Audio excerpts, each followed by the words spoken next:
Hi and welcome. Well, it's my first TED Talk, and like you can see, that's my name. I'm Anstasia Barner. I'm very excited to stand in front of you today. And I will be talking about the power of creating the role models of the future. The power of creating role models of tomorrow. Well, let's start with what I am and what I wanted to become when I was younger. Before I wanted to be a princess, I wanted to become a president. Well, I didn't manage to become a president yet.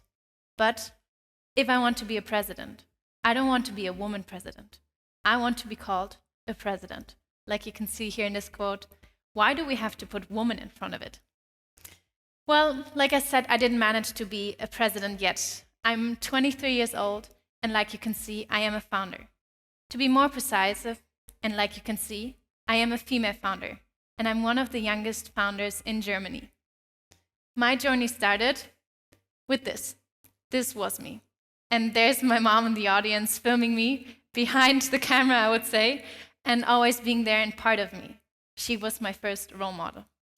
So I started there. I became, with 6 years, an actress. I started acting in television, commercials, TV, and so on.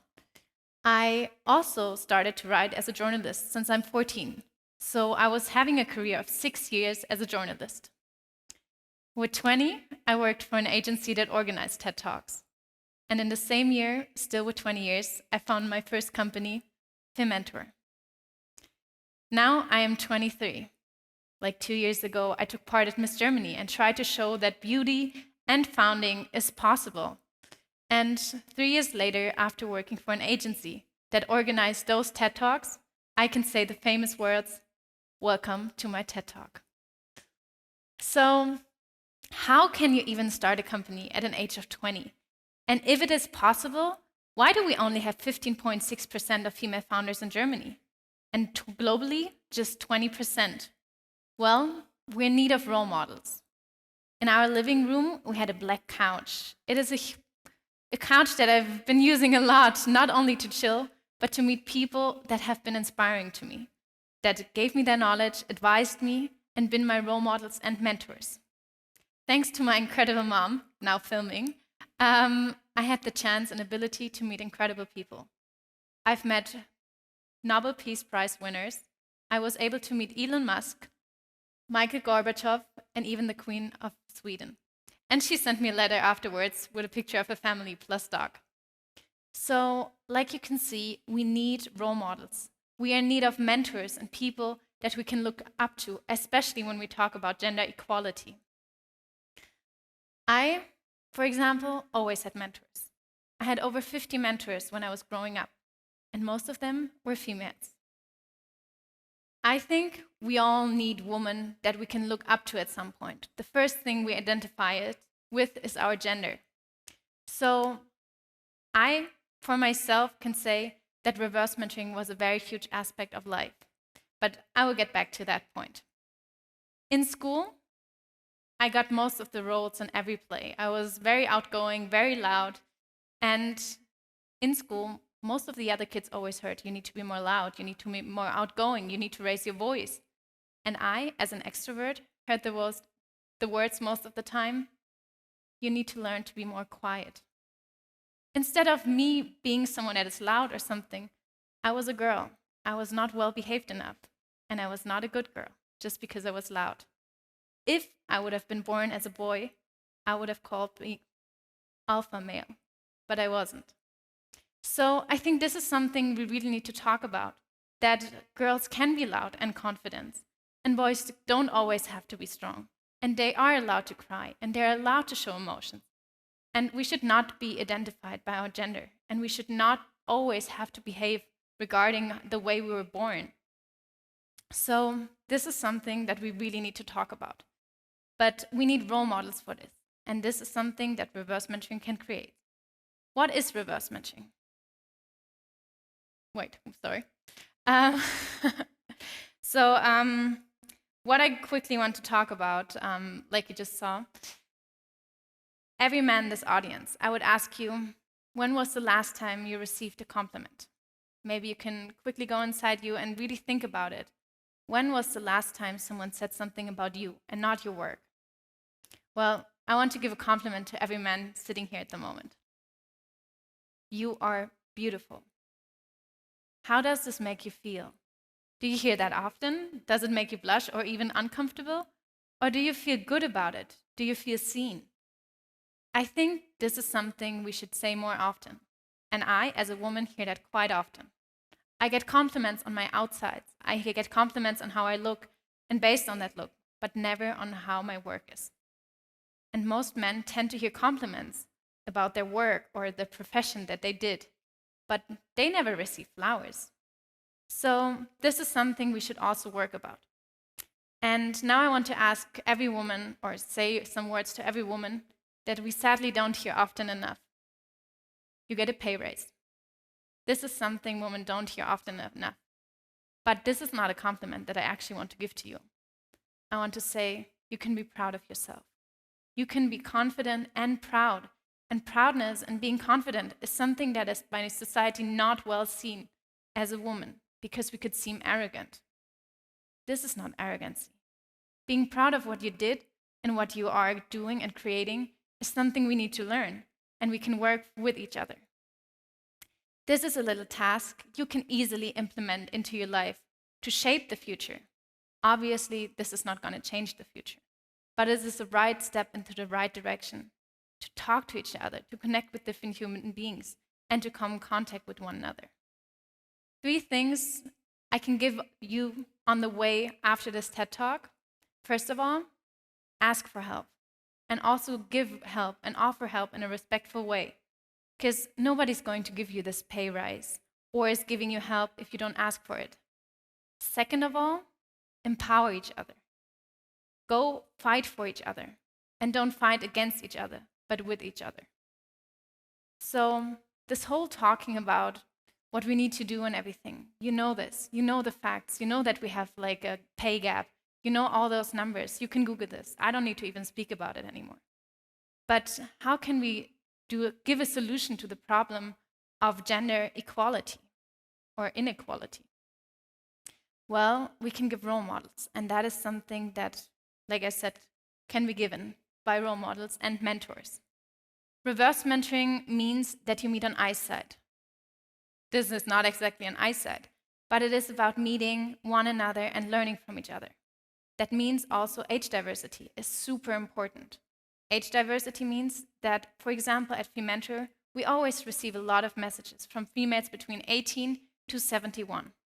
And most women over 35 complain to us and say, I wish I would have asked for visibility.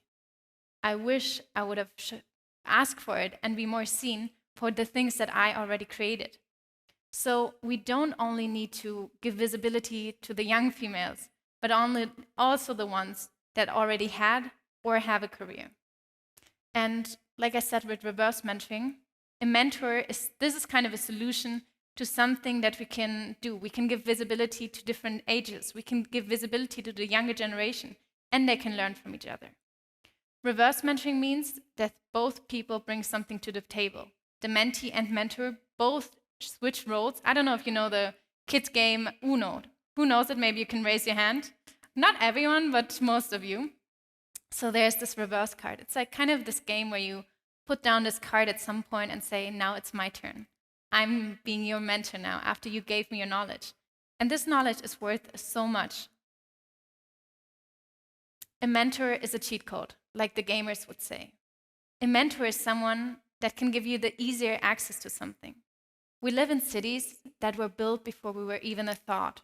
And we live in buildings that were built before we were even born.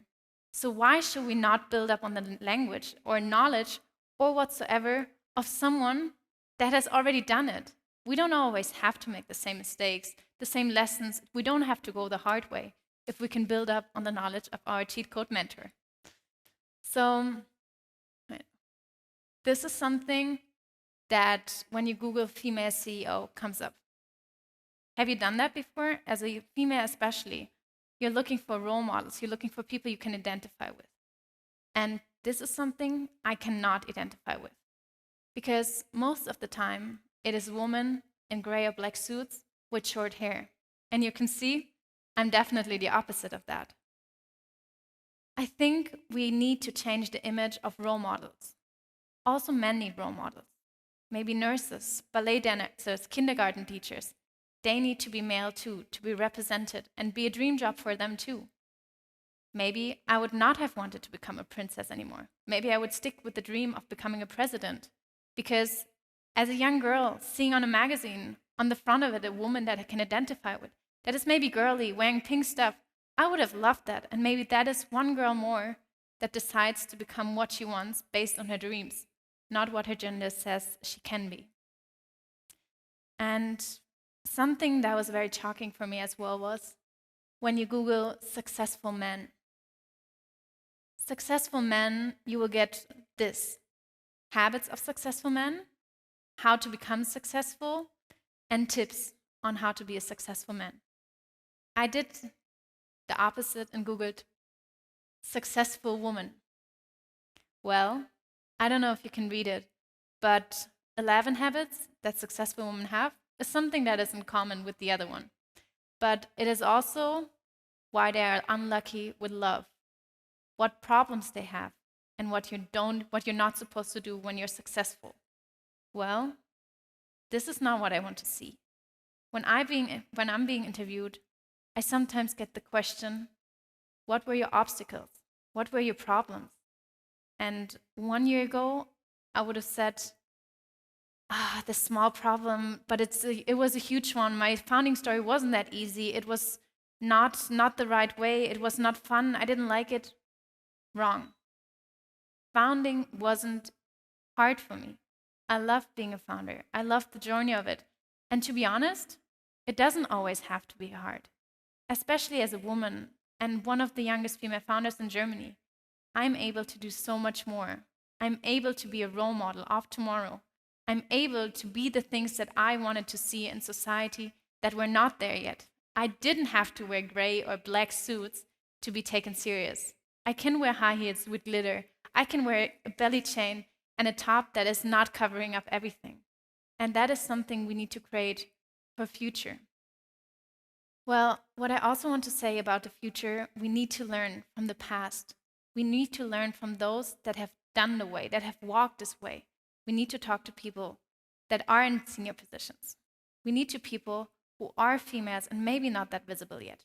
Go on LinkedIn, go on Instagram, speak to those people, or even apply to FeMentor and ask for a mentor for free. For example, at FeMentor, we met over 1,500 mentors with mentees. We don't take money for it because we believe that knowledge is something that should be free and both pay with knowledge. So it's a win-win situation. So I quickly want to ask you, how many women professors did you have, or do you have at the moment? How many females did you have in positions that are above you? How many females did you have as partners in your companies, or do you have in your company that are maybe even CEOs? What age are they? And are they feminine? Because this is something we need to change in the future, so more females can identify with them. And also my generation, I'm Gen Z. I want to have my Instagram pictures. I want to have bikinis. I want to be on TikTok and watch weird videos. And I still want to be a CEO. So we are 50% of the world population. We don't have to victim blame us. We are not some minority as women. We are something that takes up, like I said, 50% of the world population. To be honest, companies have a 15% higher financial return when they hire more diverse teams. So companies should actually be smarter. They should be hiring more diverse teams and women from different backgrounds. As a woman, I don't want to be invited to a stage just because a woman is needed. And preferably with a diverse background, so they cover everything up. I want to be invited to that stage because of my expertise and knowledge that I have. And to be honest, as women, we do not want to need a female quota to be asked to the table and work in jobs that we get, because we're not being taken more serious then. And this quota doesn't feel good. We want to be asked to join the table. but joining the table at the moment just means most of the time one seat. And hopefully with reverse mentoring and role models, we can recreate our own tables. We can create new settings. Why does it always have to be a table? Why can we not meet at a party and be 50-50 like our world population? So before I wanted to become a princess or president, well, I decided nowadays that I want to be me, a founder, a woman, and one of the many role models of the future. Thank you for listening.